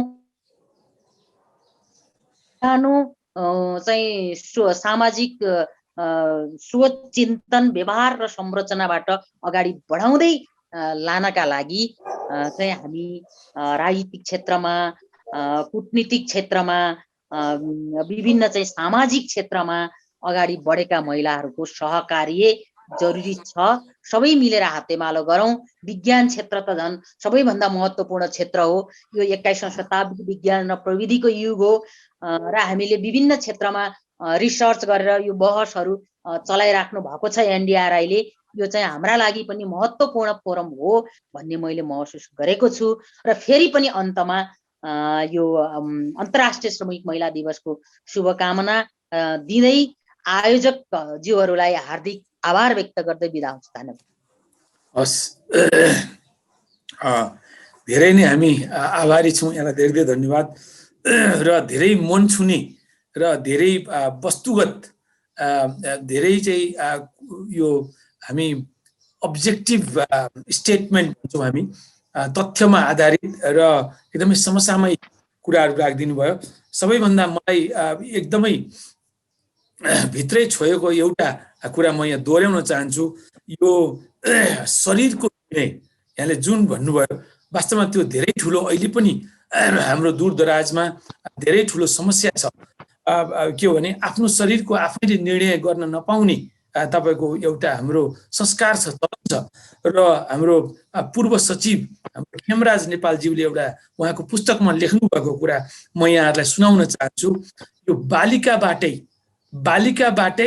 बुढी हुने, किशोरीबाटै बुढी हुने, वयस्क नभइकन हाम्रो आमाहरू, किनभने 13-14 वर्षको उमेरमा विवाह हुन्छ, त्यो भएपछि चाहिँ नि विवाह भइसकेपछि अब सन्तानहरू जन्मिन्छन्, त्यो भएपछि 30-32 वर्षमा नै बुढो हुने। त्यो कारणले गर्दा उहाँले एउटा सादृश्य पनि त्यसमा राख्नु भएको छ। कोपिलाबाट नै ओइलाउने, फुलै नफुल्ने, यो किसिमको एउटा जीवनै देख्न नपाउने हैन, एउटा आफ्नो एउटा जीवनलाई नै एउटा चाहिँ कर्मक्षेत्रमा लगाउन नपाउने र एकैचोटि बुढेसकालमा जाने यो किसिमको प्रथा अझै पनि हामीमा छ। त्यसकारण यहाँले भन्नुभएको यो शरीरको निर्णय, आफ्नो पढाइको निर्णय, आफ्नो वृत्ति विकासको निर्णय र म चाहिँ अब अझ त्यसमा पनि अर्को कुरा जीवन साथी रोज्ने निर्णय, यी सबै कुराहरूमा हामीले धेरै नै काम गर्नुपर्ने छ। खास गरी हाम्रो आगामी सन्ततिलाई, हाम्रो दिदीबहिनीहरूलाई यो कुराले जनचेतना जगाउनको लागि धेरै काम गर्नुपर्ने छ। यहाँलाई धेरै धेरै धन्यवाद, एकदम राम्रो कुरा राखिदिनु भयो। अब हाम्रो तेस्रो वक्ता, आजको हाम्रो आदरणीय तेस्रो वक्ता हाम्रो महामहिम शर्मिला पराजुलीज्यूलाई आफ्नो शब्दहरू राखिदिनु हुन म हार्दिक अनुरोध गर्छु। धन्यवाद डाक्टर नवराजज्यू। यस कार्यक्रमका चेयर माननीय पूर्व मन्त्री इन्जिनियर गणेश शाहज्यू, माननीय पूर्व मन्त्री श्री कल्पना धमलाज्यू, मिस अर्थ नेपाल श्री रोजिना श्रेष्ठज्यू, अनि डाक्टर नवराज पनि भनिसके, फेरि भन्न चाहन्छु डाक्टर नवराज खतिवडाज्यू, अनि यस कार्यक्रममा उपस्थित हुनुभएका विशेष अतिथिज्यूहरू सम्पूर्णलाई, यहाँ जोडिनुभएका, वेबिनारमा जोडिनुभएका सम्पूर्णलाई म नमस्कार भन्न चाहन्छु।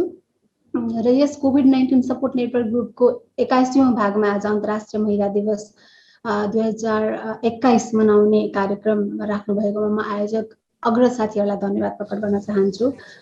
साथै यस कार्यक्रममा मलाई अतिथिको रूपमा सहभागी गराउनु भएकोमा पनि यहाँलाई धन्यवाद भन्न चाहन्छु। मलाई गर्व लागिरहेको छ, आज महिला दिवसमा मैले आज पार्टिसिपेट हुन पाइरहेको छु। नेपालको तीव्र आर्थिक विकासका लागि महिला नेतृत्व शीर्षक आफैमा पनि एउटा आकर्षक र समसामयिक समेत जस्तो छ मलाई लाग्छ। यो एकदमै चुनौतीपूर्ण कार्य हो, जुन भूमिका निभाउन हामी महिलाहरू सक्षम छौं र तयार पनि छौं। यस पटकको अन्तर्राष्ट्रिय महिला दिवसको नारा let's all choose to challenge वास्तवमै पनि वस्तुपरक र समय सापेक्ष समेत रहेको छ भन्ने मेरो भनाइ हो। हामी गाडीको पछिल्लो सिटमा धेरै बसेर धेरै योगदान गरिसक्यौं। महिलाहरूले गाडीको पछाडिको सिटमा बसेर धेरै योगदान गरिसक्नु भएको छ।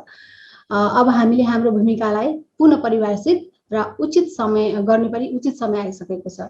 जबसम्म हामीले हाम्रो विद्यमान परिस्थितिहरू र व्यवस्थाहरूलाई चुनौती दिँदैनौं, हामी महिलाहरूले हाम्रो क्षमता अनुसारको भूमिका पक्कै पाउने छैनौं। हामीलाई थाहै छ विश्वका शक्तिशाली देशहरूमा महिलाको कुशल नेतृत्वले एक सफल राष्ट्रको रूपमा विश्व सामु पस्केका छन्। विश्वको अर्थव्यवस्थामा एक महत्त्वपूर्ण संस्था IMF समेत महिलाले नेतृत्व सम्हालिसकेका छन्। अमेरिकाको राजनीतिक इतिहासमा प्रथम पटक महिलाले उपराष्ट्रपति पदको पद सम्हालिसक्नु भएको छ, त्यो पनि प्रत्यक्ष चुनाव जितेर।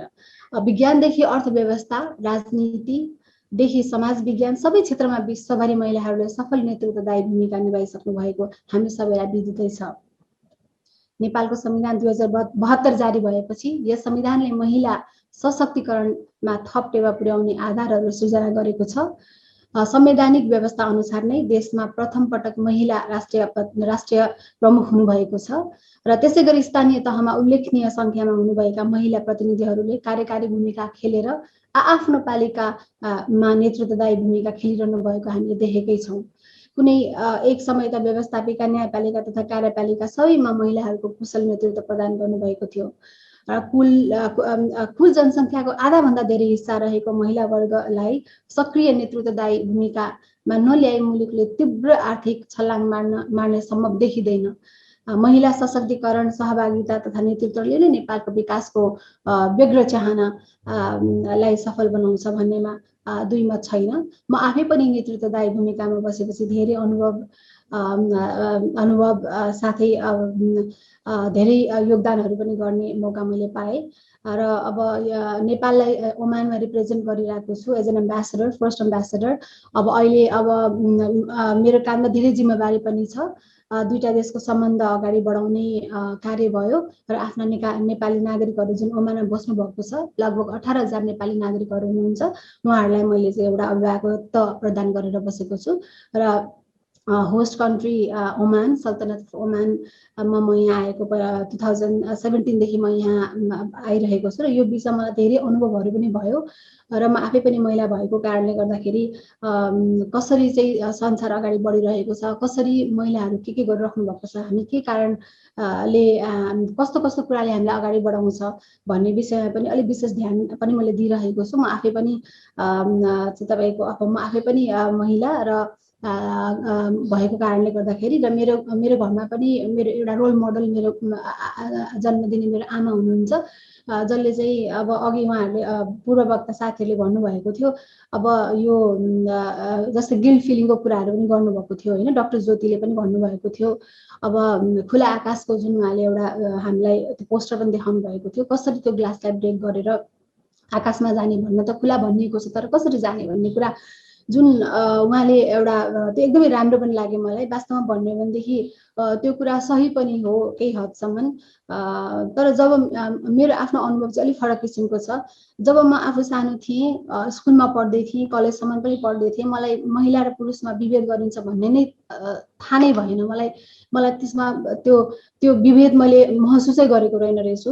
अब त्यो भन्नुपर्दाखेरि चाहिँ मलाई कस्तो लाग्छ भनेदेखि घरमा मेरो दुईटा दादा, म एउटा छोरी, हामी तीनजना हुर्किँदाखेरि चाहिँ मलाई कहिले पनि म महिला भएको कारणले गर्दाखेरि यो गर्न पाइनँ त्यो गर्न पाइनँ भन्ने मलाई कहिले पनि परेन र कुनै कुनै कुराहरूमा हामीले आउँछ पनि, हाम्रो फिजियोलोजिकल जुन चेन्जेसहरू महिलामा आउँछ त्यो बेलामा चाहिँ अब हामीलाई अलिकति फरक गर्न खोजिन्छ घरबाट, समाजबाट। तर त्यतिखेर म आफै पनि डिटरमाइन्ड थिएँ होइन, म आफैले पनि सानैदेखि त्यो विभेदलाई मैले मानिनँ पनि कहिले पनि, र मलाई आफैलाई पनि अलिकति फरक किसिमको मेरो चाइल्डहुड भएको कारणले गर्दाखेरि। तर पछि चाहिँ मैले के रियलाइज गरेँ भनेदेखि पछि बुझिसकेपछि, जब मैले बुझेँ त्यसपछि मलाई के महसुस भयो भने मेरो आमाले त अघि उहाँले भने जस्तै मल्टिपल ड्युटिजहरू निभाउनु भएको रहेछ नि त। उहाँले बाहिर पनि सम्हाल्नु भएको थियो, घर पनि सम्हाल्नु भएको थियो, त्यसले गर्दाखेरि उहाँले हामीलाई जुन हिसाबले हुर्काउनु भयो, तर महिला भएपछिको जुन गाह्रो त उहाँले झेल्नु चाहिँ भएको रहेछ नि त। तर त्यतिखेर त हामीले महसुस गरेनौँ उहाँलाई गाह्रो छ होला भनेर।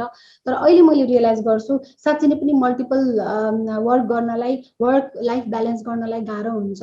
घरमा श्रीमती पनि भएर, आमा पनि भएर र एउटा चाहिँ तपाईँको एउटा इकोनोमिकल सोर्सेसहरू पनि अर्न गर्नुपर्ने एउटा मान्छे आफू भएर काम गर्नुपर्दा गाह्रो पनि कुरा रहेछ भन्ने कुरा मैले अहिले महसुस गर्दैछु। म पनि एउटा आमा हुँ, मेरो छोरी छिन् अहिले 7 वर्षको बहिन।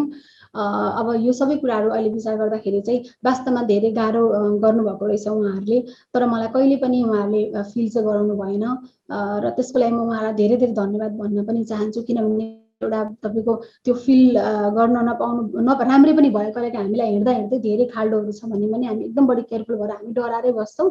तर जब त्यो खाल्डोहरू के पनि छैन भन्ने कुरो हामीलाई थाहा भयो भनेदेखि चाहिँ हामी त्यसमा एकदम फटफट हिँड्छौँ कि, र हामी नलड्न पनि सक्छौँ होइन। We will reach into the destination. मलाई त्यस्तो पनि लाग्छ कहिलेकाहीँ, सायद त्यो थाहा नभएर एक प्रकारको राम्रै पनि भयो मैले इग्नोर गरेर अथवा याद नगरेर।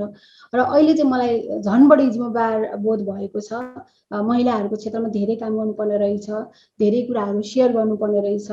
र अब अहिले पनि मेरो विषय मैले खास यहाँ आउनुभन्दा पहिला representation of the women in the Vedas and Bible भनेर एउटा के अरे पिएचडी को मेरो थेसिस नै वुमेनहरूको चाहिँ अब तपाईँको रिप्रेजेन्टेसन कस्तो छ वेद र बाइबलमा, यो रिलिजियस स्टेरियोटाइपलाई कसरी चाहिँ चेन्ज गर्ने भन्ने एउटा थट पनि आएको थियो। त्यो थटको एउटा सिलसिला पनि हो र अहिले मेरो लगभग थेसिस सबै सकिनै पनि सकेको छ। र त्यो गर्दाखेरि पनि मलाई कस्तो फिल भयो भने समाजमा केही न केही हामीले योगदान दिनैपर्छ, हामीले गर्नैपर्छ र हामीले थाहा पनि दिनुपर्छ, हाम्रो आफ्नो अनुभव सेयर गर्नुपर्छ ताकि यङ जेनेरेसन्सहरूले पनि अगाडि बढ्न सक्नुहोस्। र मलाई अर्को कुरा पनि के म यहाँ जोड्न चाहन्छु भने अघि उहाँले भन्नुभएको थियो डाक्टर ज्योति गिरीले पनि भन्नुभएको थियो।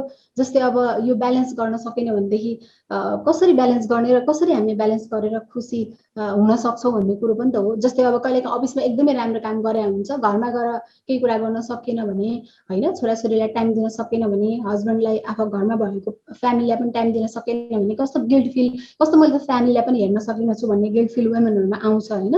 र त्यस्तै गरेर फेरि कहिलेकाहीँ एकदमै राम्रो गरेको छ भने केही कुरा कमी भयो कि भन्ने लाग्छ कि we should stop that guilt feeling के। अब कहिलेसम्म त गिल्ट फिल बोकेर बस्ने हामीले होइन। मलाई चाहिँ जहाँसम्म लाग्छ हामीले त गिल्ट फिल गर्नै छोडिदिनुपर्छ, उचित व्यवस्थापन गरिदिने र सकेको टाइम हामीले दिने। त्योभन्दा बढी चाहिँ हामीले गिल्ट बोकेर गयौँ भने we can not reach anywhere होइन। त्यही भएर गिल्ट चाहिँ हामीले बोक्नै हुँदैन, किनभने नो बडी इज पर्फेक्ट। र कसलाई हामीले प्रिपरेसन देखाउने, हामी कुन दौडमा छौँ कि। मलाई कहिलेकाहीँ लाग्छ हाम्रो कम्पिटिसन त म्यानसँग भइरहेको छैन, हामीले बुझ्नुपर्छ कि हामी बराबरीको कुरा गरेका हुन्छौँ हक अधिकारको लागि, तर we are more than a man होइन। अब कन्ट्रिब्युसनको कुरा गर्नुहुन्छ भने सोसाइटीमा फ्यामिलीमा हाम्रो कन्ट्रिब्युसनको कुरा गर्नुहुन्छ भने त्यो त पुरुष साथीहरूले पनि अग्री गरिसक्नु भएको छ। हाम्रो कन्ट्रिब्युसन कति छ एज अ वुमेन होइन। हामी त एउटा आमा पनि हौँ, हामीले जन्म पनि दिन्छौँ होइन। भनेपछि हाम्रो आफ्नो भ्यालु हामीले बुझ्नु पनि पर्छ। र अर्को कुरा भ्याएन भने सकेन भने हामीले गिल्टलाई राखिराख्नु हुँदैन होइन। अनि हामी हरेक कुरामा दौडमा पुग्ने हामी चाहिँ देखिनुपर्छ, राम्रो बनिनुपर्छ भन्ने जुन एउटा खालको कन्सेप्ट छ नि, आई थिङ्क त्यसले हामीलाई एक प्रकारको बोझ दिइरहेको छ क्या। त्यही भएर मलाई लाग्छ हामी आफैमा पनि ठिक छौँ, हामी आफै पनि त हो नि त होइन। भनेपछि लेट्स रेस्पेक्ट आवरसेल्फ के। पहिला हामीले आफूलाई पहिला इज्जत दिनुपर्छ जस्तो मलाई लाग्छ। अनि हामीले आफूलाई इज्जत दिने, महिलालाई पनि हामीले सम्मान गर्नुपर्छ। हामीले कुनै पनि कारणवश कुनै पनि महिलालाई हामीले चाहिँ अन्डरएस्टिमेट गर्नु हुँदैन, किनभने हाम्रो र अर्को कुरा आफूले गरेको डिसिजनलाई, मैले गरेको मेरो डिसिजनलाई त मैले पहिला मान्नु पर्यो नि, मैले रेस्पेक्ट गर्नु पर्यो नि। र मेरो डिसिजनलाई मेरो फ्यामिलीले मान्नु पर्यो नि त। राम्रो गरेको भनेर मेरो हस्बेन्डले मलाई भन्नु पर्यो, मेरो आमाले भन्नु पर्यो, मेरो छोराछोरीले भन्नु पर्यो, मेरो साथीभाइले भन्नु पर्यो होइन। किनभने त्यो डिसिजन उसले वी आर ह्युमन होइन। हामीले गरेको डिसिजन चाहिँ गलत हुन्छ भन्ने के छ र। हामीले गरेको डिसिजन त पर्फेक्ट हुन्छ, राम्रो हुन्छ। मलाई त राम्रो लाग्छ आफूले गरेको डिसिजन। र अहिले पनि मैले अब त्यो भन्दाखेरि अब होइन, अब हामीले पनि आफूले यो वुमेन भएर कम डिसिजन गर्न सक्यो कि भनेर हामीले क्वेसन गर्नु हुँदैन, किनभने end of the day we are women होइन। यो पद पोजिसनहरू भनेको कुरा त क्षणिक मात्रै हुन्छ। हाम्रो आफ्नो सेल्फ इन्टिग्रिटी हामीसँग भइरहेको छ, किनभने यो त एउटा अपर्च्युनिटी आयो, कसैले चिनेर नेतृत्वदायी भूमिकामा बस्नु भनेर भन्नुभयो, आएर बस्यो, काम पनि गरियो होइन। काम गरेर तपाईँको राम्ररी काम गरेर बसेको छ। तर यो त this is not the fact and the reality of the life होइन। रियालिटी अफ द लाइफ भनेको त मैले आफूलाई चिन्नु हो नि त। मैले के योगदान गर्न सक्छु भन्ने हो नि त। भने चाहिँ म आफै कन्फ्युज भयो भनेदेखि त I can not do anything. त्यही भएर म सम्पूर्ण महिला दिदीबहिनीहरूलाई के भन्न चाहन्छु भनेदेखि कुनै कसैको स्वार्थको कारणले गर्दा हामी कसैलाई पनि केही पनि नभनौँ। हामी आफूलाई माया गरौँ, आफूलाई रेस्पेक्ट गरौँ। र महिला भनेर फेरि महिला हो भनेर फेरि आँखा चिम्लेर हामीले सबै कुरा सपोर्ट गर्नुपर्छ भन्ने पनि छैन होइन। This is I mean all our हामी फ्री छौँ त्यसको लागि। तर महिला भनेर शब्द जोडेर चाहिँ हरेक कुरामा हामीले मेरो विचारमा चाहिँ त्यो चेक जाँच गर्नुपर्छ जस्तो लाग्दैन है। एटलिस्ट हामी महिलाले चाहिँ छोडिदिन्छौँ गर्नको लागि, त्यो पुरुषहरूलाई नै हामी जिम्मा दिउँ, उहाँहरूले गर्नुहुन्छ यदि गर्ने हो भने पनि। हामीले आफूलाई चाहिँ जजमेन्टल गर्नलाई हामीले छोडिदिउँ होइन। त्यसपछि मात्रै लाग्छ आई मिन त्यो ठिक हुन्छ जस्तो लाग्छ। यो मेरो आफ्नो अनुभव पनि हो होइन। अब this is not something like अब यो कुनै केही गरेर रिसर्च गरेर भने होइन, मेरो आफ्नो अनुभव हो, यो नितान्त अनुभव हो। मलाई चाहिँ कस्तो लाग्छ भनेदेखि त्यो अलिक कम भएको भएर चाहिँ बढी इन्सपायर गर्नुपर्ने। अहिले वुमेनहरू मार्जिनलाइज छन्, त्यही भएर मेलहरू सेन्टरमा छन्, त्यही भएर बढी इन्सपायर गर्नुपर्ने हो खासमा होइन। अब मलाई लाग्छ वी सुड मोटिभेट आवरसेल्फ होइन। हामी आफूलाई मोटिभेट गर्नुपर्छ, आफै कन्फिडेन्ट हुनुपर्छ।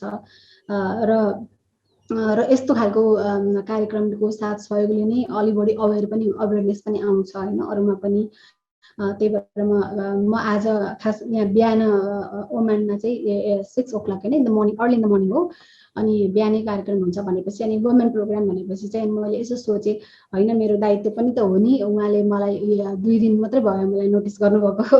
अनि त्यसपछि मैले भने हुन्छ म आउँछु कार्यक्रममा, किनभने महिलाको कार्यक्रम हो। अब म एउटा महिला भएर मेरो दायित्व पनि त हो नि त केही कुराहरू, शब्दहरू केही सेयर गर्नु, केही कुरा सुन्नु। मैले पनि यहाँहरूबाट केही जान्ने मौका पनि पाएँ होइन। अब यहाँहरूको एक्सपिरियन्सहरू पनि मैले सुनेँ।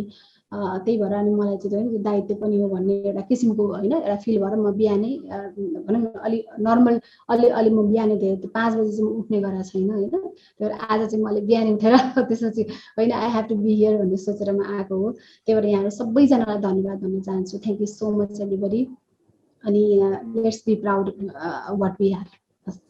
Thank you so much. हस् हस् धन्यवाद। र एकदमै साह्रो गर्वित र महत्त्वपूर्ण सन्देश चाहिँ यहाँले दिनुभयो। र यो खास गरी यो खाल्डो बडो म फेरि प्राविधिक भएको हुनाले इन्जिनियर भएको हुनाले त्यो खाल्डोको कुरा धेरै आउँछ हाम्रो क्षेत्रमा। र अहिले सडकमा धेरै खाल्डो भएर धेरै समस्या भएको कुरा पनि यहाँले सुन्नु भएको छ। त्यो खाल्डो भन्दा मेरो दिमागमा चाहिँ के आयो भने दुई किसिमको खाल्डो, खास गरी अघि जुन डाक्टर ज्योति गिरीले देखाउनु भयो त्यो महिलाहरू हिँड्ने बाटोमा एउटा भइपरि आएको खाल्डो।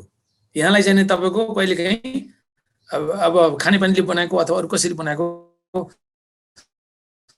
भइपरि आएको खाल्डो एउटा हुनसक्छ। त्यसमा महिला मात्रै होइन पुरुष मात्रै होइन, यहाँलाई सडक भनेर देखाइयो तर त्यहाँ कसैले आफ्नो चाहिने अभिष्ट उ गर्नको लागि पुरा गर्नको लागि उसले जानी खाल्डो बनाइदिएको छ।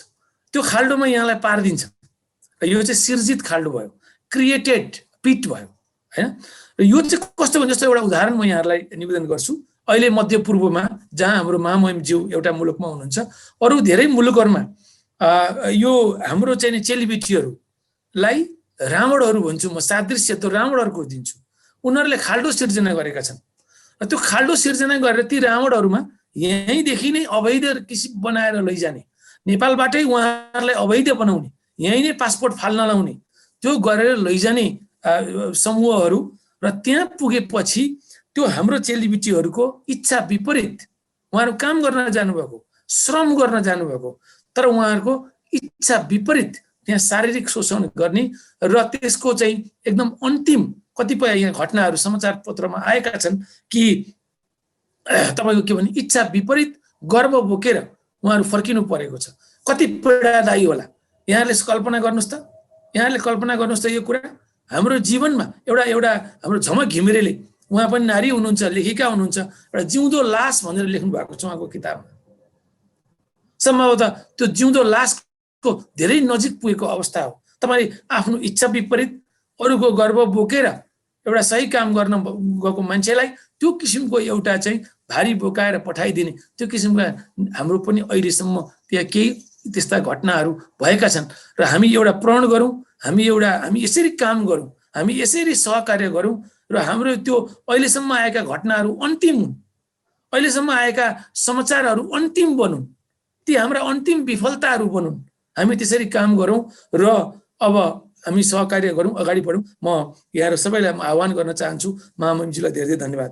अब हामी 10 देखि 15 मिनटमा हाम्रो कार्यक्रम सक्छौँ र लगभग 10 बजीसम्ममा हामी कार्यक्रम सक्छौँ। र अब हाम्रो 2-3टा तर काम बाँकी छ। हामी एकदमै उत्पादनमूलक भएर काम गर्नेछौँ। सबभन्दा पहिलो केही प्रश्नहरू यहाँको छ भने च्याट बक्समा राखिदिनु होला। हाम्रो ज्योति म्याम, अहिलेसम्म यहाँले केही प्रश्न पाउनु भएको छ? सर, अहिलेसम्म कुनै प्रश्न आएको छैन। यहाँहरूको प्रश्न छ भने गरिदिनु होला। र रोजिनाजी, यो अब हामीले यसलाई ग्यालेरी मोडमा लानु होला, हामी एउटा फोटो खिच्छौँ। हजुर भयो सर। हस्, धन्यवाद। अब हाम्रो ज्योति म्याम, हजुर सर, अब हामी सक्न लाग्यौँ। म एकैछिन सरलाई, किनभने यहाँ म घोषणा गर्न लाग्छु अघिको प्रश्नको उत्तर र उहाँहरूले पुरस्कार पनि जित्नुहुनेछ। र ज्योति म्याम, केही प्रश्नहरू छ? छैन सर, के प्रश्न छैन।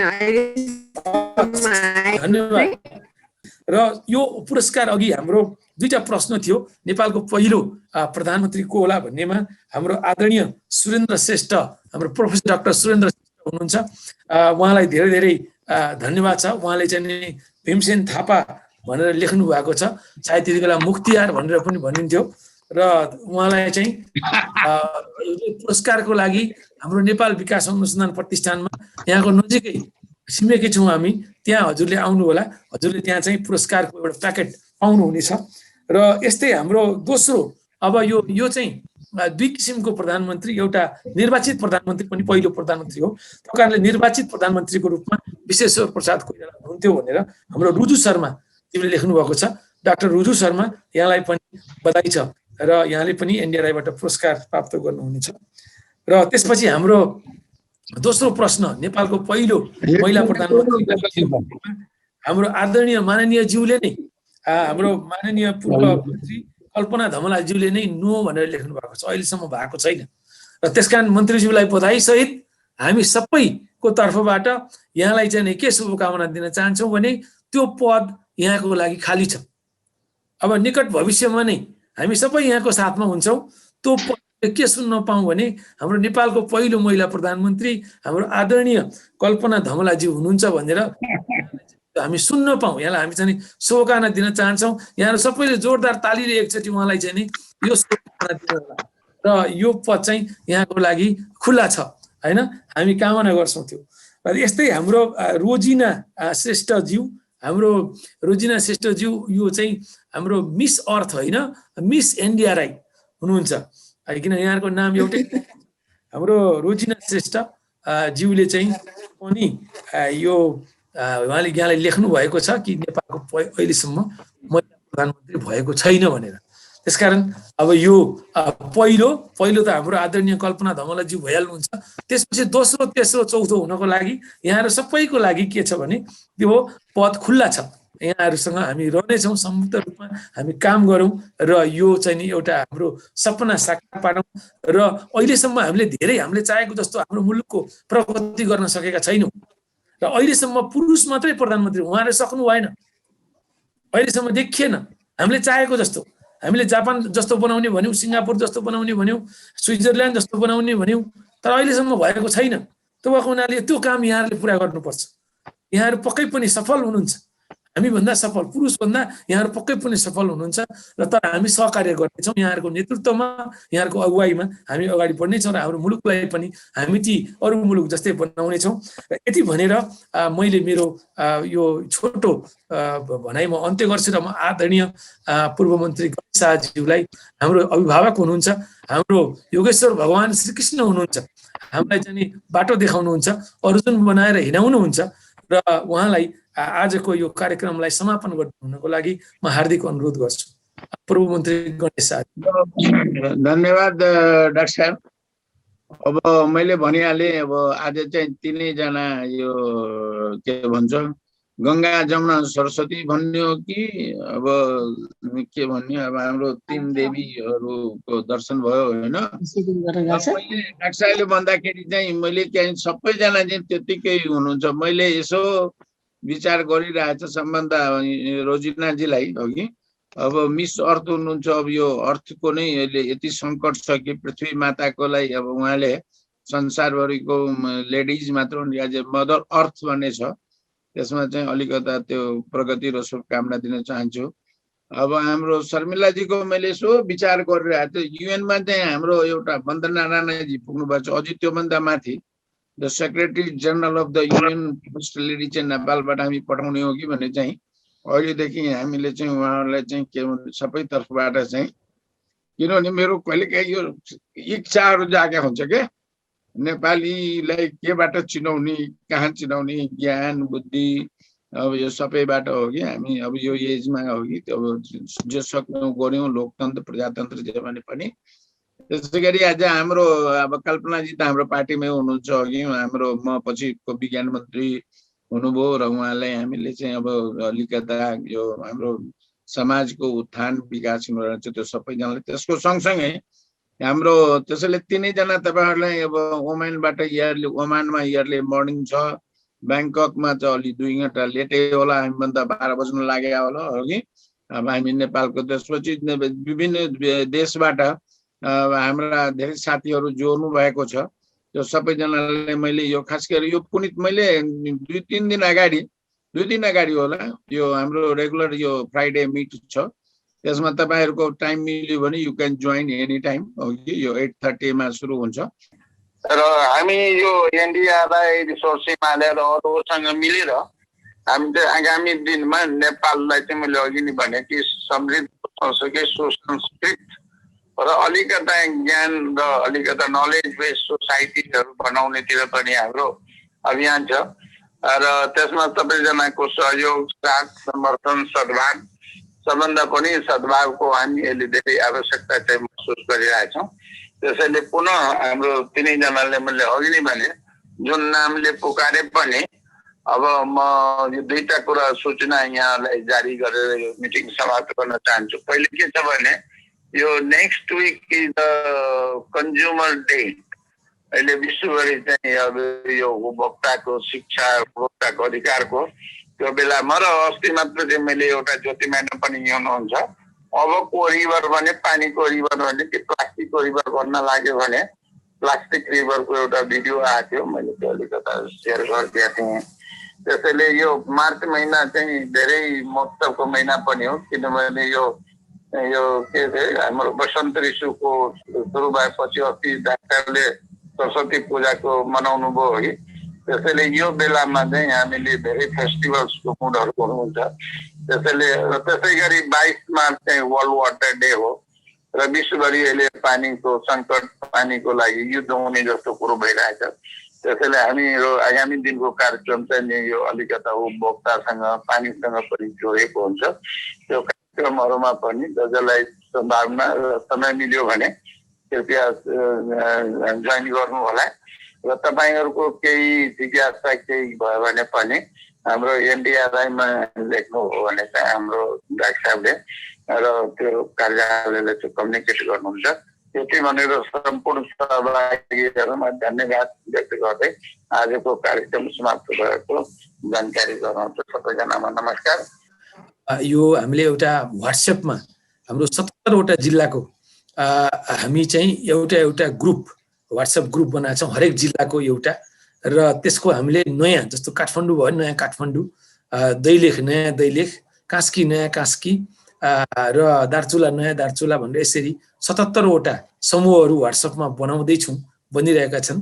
र यसको उद्देश्य चाहिँ हामीले यस्तै किसिमको बहस छलफलको कार्यक्रम गर्ने र त्यो जिल्लाको बारेमा जानकारी सामग्रीहरू प्रकाशन भएका, त्यो जिल्लाको बारेमा कहाँ के सामग्रीहरू प्रकाशन भएको छ, त्यसको विकास निर्माणको अवस्थाको बारेमा के सामग्रीहरू छन्, र त्यस पछाडि चाहिँ नि एक आपसमा हामी अन्तर्क्रिया गर्ने र कसैलाई केही सहयोगको जरुरी छ त्यो जिल्लामा भने त्यो समूहबाट सहयोग गर्ने र यसरी हामी एउटा चिन्तन मनन गर्ने र विभिन्न विषयहरूमा हामी छलफल गर्ने र सहयोग गर्ने, नेतृत्वको लागि सहयोग गर्ने, अगुवाईको लागि सहयोग गर्ने, त्यो हामीले गरेका छौँ। र यहाँहरूको इच्छा छ भने जोडिन सक्नुहुन्छ। व्हाट्सएपमा हामी बनाउँछौँ र मेरो व्हाट्सएप नम्बर म यहाँहरूलाई लेखिदिन्छु। यहाँहरूले चाहिँ त्यो नोट गरेर व्हाट्सएपमा मलाई एउटा सन्देश पठाउनु होला र त्यस पछाडि हामी व्हाट्सएपबाटै जोड्छौँ।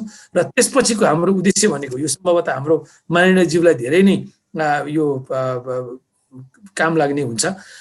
यो एउटा जिल्लामा हामीले 77 हामीले एउटा जिल्लामा 100 जनाको हामीले जोडिसकेपछि त्यो 100 जनाले अरू 100 जना जोड्नुहुन्छ व्हाट्सएपमा। त्यसो भएपछि हाम्रो एउटै जिल्लामा 10,000 को व्हाट्सएप समूह बन्छ र यहाँले एउटा सन्देश पठाइदिनु भयो भने त्यो 10,000लाई जान्छ त्यो सन्देश। र हाम्रो मुलुकभरि यहाँले 77 जिल्लाको हिसाब गर्नुभयो भने 7,70,000 मान्छेलाई तपाईँको सन्देश पुग्छ। त्यो कारणले गर्दा त्यो बडो महत्त्वपूर्ण छ। र अहिले चाहिँ जुन हाम्रो यो विज्ञानको सूचना र सञ्चारको हाम्रो विकास भइसकेपछि हामीले अब विगतमा हामीले 10-20 वर्ष लागेर गरेको काम अहिले हामी 1-2 वर्षमै गर्न सक्छौँ। हामी त्यो स्थितिमा पुगेका छौँ। र यो कुरालाई पनि हाम्रो सर्वसाधारण जनताहरूमा हामीले पुर्याउनु छ। त्यो कारणले गर्दा अहिले हाम्रो नेपालमा मोबाइल पेनिट्रेसन 125% छ भनेको हरेक 100 परिवारमा 125 वटा मोबाइल छ। त्यो हुनाले मोबाइल जाजरकोट पनि पुगेको छ, मोबाइल दार्चुला पुगेको छ, ताप्लेजुङ पुगेको छ, रसुवा पुगेको छ, अब हुम्ला पुगेको छ। त्यो कारणले गर्दा हामीलाई जोड्न एकदम सजिलो छ। र नेपाल विकास अनुसन्धान प्रतिष्ठानले हामीले चाहिँ यो लकडाउनको बेलामा मोबाइलबाट दूर शिक्षा हामी कसरी दिने, शिक्षक र विद्यार्थीलाई कसरी जोड्ने, त्यो काम पनि हामीले गरेका थियौँ। शिक्षामा पनि हामी काम गरिरहेका छौँ र अहिले हामी कम्प्युटर एजुकेसन, कम्प्युटर शिक्षामा पनि हामी काम गरिरहेका छौँ। यसमा पनि यहाँहरू जोडिन सक्नुहुन्छ। त्यो कारणले गर्दा सहकार्य गरौँ र हाम्रै पालामा यो हाम्रै जीवनकालमा हामीले पनि जस्तो अहिले चीनमा अब 300 किलोमिटर प्रति घण्टाले उहाँहरू सडकमा दौडिनुहुन्छ, रेलमा दौडिनुहुन्छ। भारतमा त्यही छ, सिङ्गापुरमा त्यही छ, जापानमा त्यही छ। हामी भने हाम्रो चाहिँ नि राजमार्ग, हाम्रो लोकमार्गहरूमा पनि 20 किलोमिटर प्रति घण्टाभन्दा बढी कतिपय राजमार्गमा जान सक्दैनौँ। त्यो स्थिति छ। यसमा हामीले कसरी परिवर्तन ल्याउने थप हामी बहस छलफल गर्न जरुरी छ। त्यो भएको हुनाले यहाँहरूले व्हाट्सएपमा कृपया जोडिनु होला र एनडीआरआईसँग पनि यहाँहरू जोडिनु होला यति भनेर आजको अघि एकजना हाम्रो यहाँ साथी केही प्रश्न सोध्न चाहनु भएको जस्तो लागेको थियो यहाँको छ भने फेरि खोलेर गर्न सक्नुहुन्छ अझै एकछिन हामी रहन सक्छौँ अरू हाम्रो यो हाम्रो टेक्निकल अथवा लजिस्टिक सम्बन्धित कुरा पनि हामी गर्न सक्छौँ म यहाँ मेरो नम्बर राख्छु यहाँले पनि नम्बर राखिदिनु होला र त्यस पछाडि कसैलाई केही प्रश्न सायद अघि एकजनाले सोध्न चाहनु भएको थियो यहाँले आफ्नो प्रश्न राख्न सक्नुहुन्छ म अब आजको यो हाम्रो छलफलको कार्यक्रमलाई यही समापन गर्न चाहन्छु यहाँहरू सबैको दिन शुभ रहोस् र हामी अगाडि बढौँ सहकार्य गरौँ र फेरि हामी भेट्नेछौँ भन्दै यहाँहरू सबैजनासँग बिदा हुन चाहन्छु धन्यवाद थ्याङ्क यू सो मच